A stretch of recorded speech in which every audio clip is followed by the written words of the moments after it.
Is the American dream still alive? Think about the American dream as a 100-year-old ideal, and the phrase used to describe upward mobility and the promise of success through hard work.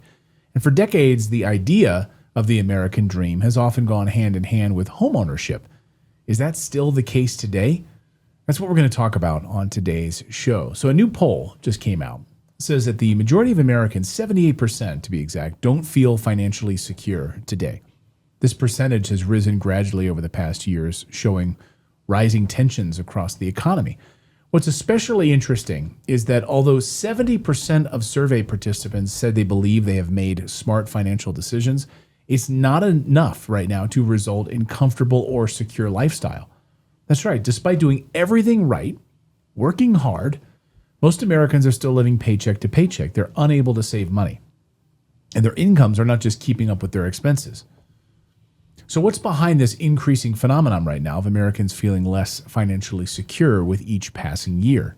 Two simple answers: the cost of living and the state of the economy. Basically, incomes have not been able to keep up with the cost of living, especially given the inflationary environment of the last several years. So when everything becomes more expensive, but your income stays stagnant or the same, it's a recipe for disaster. The result is really sad, actually. 43% of Americans surveyed said they'll never have enough money to achieve the American dream, which was defined as achieving financial success, owning a home, supporting a family. A lot of these families are saying, I just can't even afford to have kids. I mean, these are major life milestones that were once the cornerstones of American life, but today they're simply out of reach for nearly half the population. The biggest issues cited contributing to this were that incomes are not keeping up with the rising cost of living, not being able to save after paying for bills and necessities, and dealing with bigger financial pressures like debt. So what's the answer? Well, this is the problem. Realtor.com senior economic analyst Hannah Jones recently put out a bit of a data solution, saying the solution is actually home ownership. Sounds counterintuitive, right? Telling people who are struggling, go out and buy a home. Go out and buy a home. You can do it. Well, she rightly points out, though, is that historically home prices always rise. And then waiting to enter the housing market rarely pays off, like if you're trying to time the market. Basically, she says that because of home appreciation and equity, buying a home is the best way to insulate yourself from inflation and the rising cost of living that's hurting so many people today. And when you really think about what she said here, it actually makes a strong case for investing in real estate as a whole. If home values tend to rise over time, and then real estate acts as a hedge against inflation, then owning property, whether it's your primary or an investment, becomes less about timing the market perfectly and more about gaining long-term exposure to an appreciating asset. We'll dig into that more in a minute, but first, I have a question for you. Could your financial advisor provide a plan to fully replace your income in the next 10 years without charging you for it? I'm going to say probably not. Now, if you trust the system and you want someone else to do all your thinking and planning, a financial advisor can absolutely help you with that.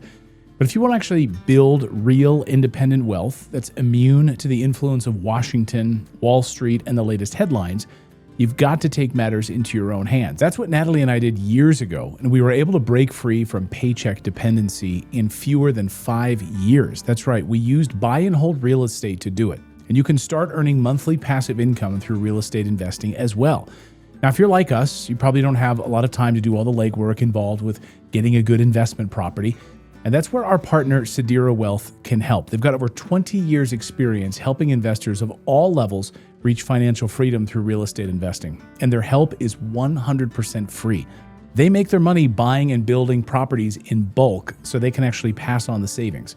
And whether you want to maximize your retirement funds, increase your tax savings, or replace your current income entirely, they can help. They can also connect you to countless helpful resources.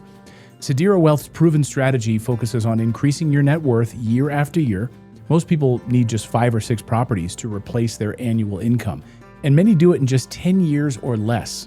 So if this resonates with you, don't just think about it. Take action now by going to redacted.inc/wealth. It's redacted.inc, not .com, redacted.inc/wealth, and book a free call with the Sedera Wealth team. And when you're done, you can come back and finish this video knowing that you've taken a significant step in bettering your financial future. So now, assuming that you've done all that, let's get back to it. The real takeaway is about understanding the power of real estate as a wealth building tool and finding a way to participate in it when it makes sense for your situation. So buying real estate has historically been the main vehicle for middle-class households to build wealth. And yet Americans feel blocked out of the very wealth-building mechanism that can help save them or improve their situation. Why? Well, it's due to the triple whammy of high prices, high interest rates, low supply. It can be incredibly expensive to lock in a home purchase today. And because the barrier to entry to buy a home has never been higher, many people feel they have no choice but to sit on the sidelines, wait for things to get better. But when it comes to the housing market, chances are that day will never come. Home prices are only going to continue to get more expensive. While rates might go down incrementally, chances are, not going to make much of a difference at all. And because the barrier to entry to buy a home has never been higher, many people feel they have no choice but to sit on the sidelines, wait for things to get better. But when it comes to the housing market, chances are that day will never come. Home prices are only going to continue to get more expensive. While rates go down incrementally, chances are it's not going to make much of a difference. Sadly, this housing crisis is going to hurt a lot of people by delaying wealth building. And as you can see, this will have negative consequences that span the entire range of retirement outcomes, from family planning on down the line. We're talking about basic quality of life. So when you look at all of this together, it shows two things. One, that doing everything right no longer works in today's world. And two, it's time to redefine what doing things right actually means.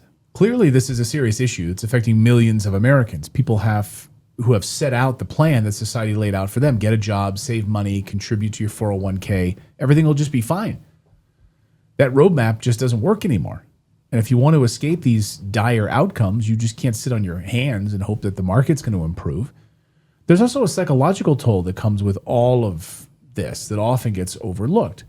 When people feel like they're doing everything that they were told to do, working hard, saving when they can, avoiding unnecessary debt, and still not getting ahead, it creates frustration, burnout, eventual disengagement from the market. And at some point, people start asking themselves, what's the point? What am I doing?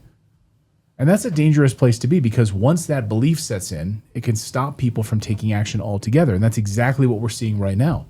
37% of survey participants, including nearly half of Gen Z, said they've just given up on long-term financial goals to prioritize short-term purchases and experiences. They're like, retirement? Forget about it. I need to eat right now. What it means to be financially secure can have different definitions to different people. Factors like location, family size, play an instrumental role in determining the amount of money needed to live comfortably, which is why for years I've recommended taking a personalized approach to setting your financial goals, defining your financial success. So instead of basing your financial security on a random number or a feeling, I'm talking about determining exactly how much money you need for your unique situation and then creating a roadmap to get there. That's exactly what I teach in my Freedom Number cheat sheet, which you can download for free and go through it right now. Go to redacted.inc/freedom, or it's in the description box below. I created the idea of the Freedom Number after a brush with job insecurity myself. I realized I was tired of relying on a paycheck to make sure that my expenses were covered. And I wanted to figure out a way to create streams of income that could support my family no matter what happened with my job or the economy. I was up for a contract renewal in my old job, and I didn't know if I was going to get it. But I've got 2 kids and a wife. What am I going to do here? So I didn't want to be beholden to these external factors that can change on a dime. I wanted to feel like I had control over my future and I could protect myself and my family. And after I used the formula, the Freedom Formula that I give away for free, and experienced how transformative it was, I became passionate about sharing it for free, because no one should have to feel like they're hardly scraping by. What happens if their job disappears tomorrow? They would have no options for paying bills or ensuring that they can provide for their family. So if you're among the 78% of Americans who don't feel financially secure, I hope you'll download the Freedom Cheat Sheet today. It's totally free. It's in the description box. Because even if you don't take action today immediately, least you can do is sort of set out a goal, work on building your financial intelligence. Like you might be sitting there with throwing your hands up right now saying, Clayton, I just can't do anything right now. Okay, great. Well, then educate yourself right now. Okay, that's one thing you can do. With fewer and fewer accessible opportunities out there to own a home, it might be time to reevaluate whether homeownership is even part of the American dream anymore. What other markers of success even exist? Is it possible to achieve prosperity, upward mobility, financial freedom without owning your primary residence? So I would argue yes. The answer is yes. Homeownership can be an important piece of this puzzle, but it's not the only way to gain financial stability. In fact, some of the wealthiest people I know don't own their own home. They actually own performing assets instead, and they live in a rental house, and the assets pay for them to live how they want. So at the end of the day, what happens in the housing market is outside of our control. None of us can control factors like housing supply, interest rates, or inflation. But what you can do is take control of your family's financial future to ensure that you're set up for success regardless of what happens in this economy or the housing market. I mean, this means building streams of income, building performing assets, buying performing assets, building your financial intelligence so that you can actually make more informed choices. So it's time to really redefine what the American dream means and start building financial freedom instead of waiting on the housing market or the economy to improve. Whether or not you own a home should be a personal choice. It doesn't matter. It's not something that's taken out of your hands because economic pressure. The goal is having the freedom to choose on your terms. And as always, I'm interested in hearing your contribution to this conversation. I'd love to hear your thoughts and experiences on the American housing market right now. Do you think the American dream is still there and alive? And do you think homeownership is a part of the American dream? So let's continue this conversation in the comment section. I really try to read all of your comments, so please drop me a comment below. Thank you for subscribing, and we'll see you next time.